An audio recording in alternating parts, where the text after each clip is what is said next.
But tonight, Lessons in Leadership is going to be presented to you by a gentleman who has a very distinguished career.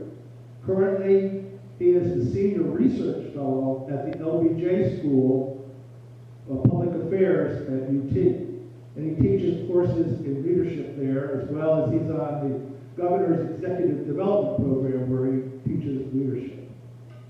But his qualifications for leadership are extensive.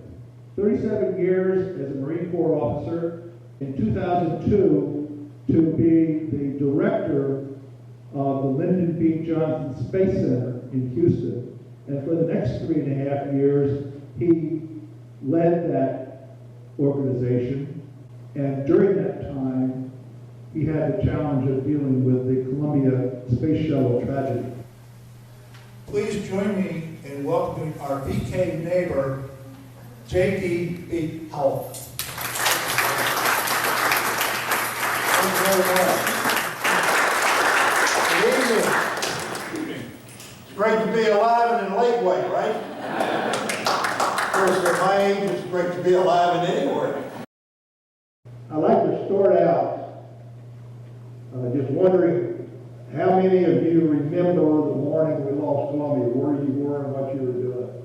I think it's etched in most of our lives that, that occasion, that terrible time.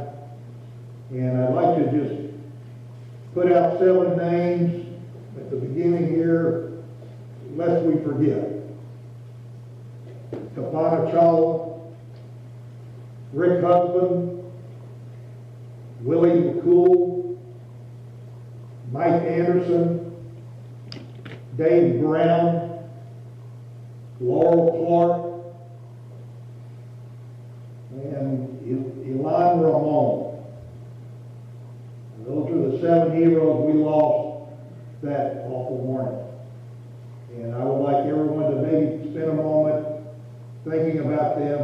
If you'd like to pray for them and their families, I appreciate that, because part of my task is to make sure they're not forgotten, because they were incredible people. I knew them all, and they were incredible people.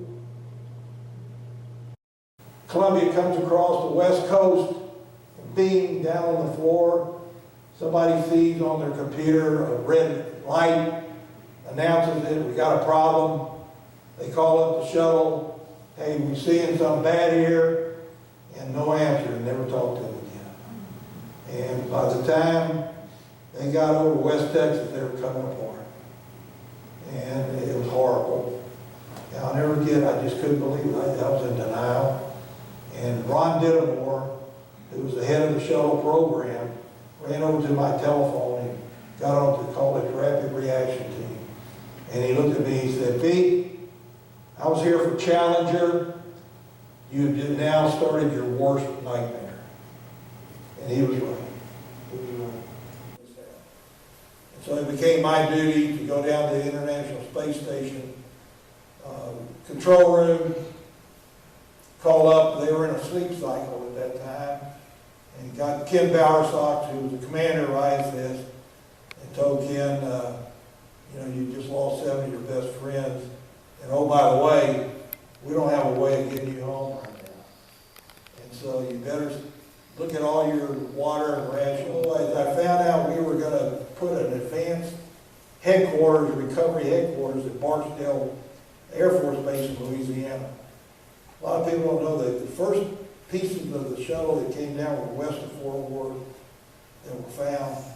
And the final parts were in Louisiana at Fort Polk. We lost the engines were the biggest mass coming down, and so they traveled further, and they ended up in Louisiana. At what point during the mission did the leadership of NASA say, I'm afraid we're not going to be able to get them back safely? Because you knew something had broken off. And We thought we were okay. Oh, you did? Okay. Oh, yeah.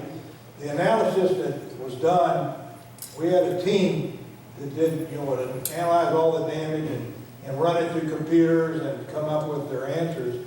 And everyone was very confident that we were okay. Nobody knew that foam, and ladies and gentlemen, that foam off that thing It's just like the foam that, you know, when you get a stereo gear or a new computer, the foam that it's packed with, if I threw it at you, you could just knock it aside.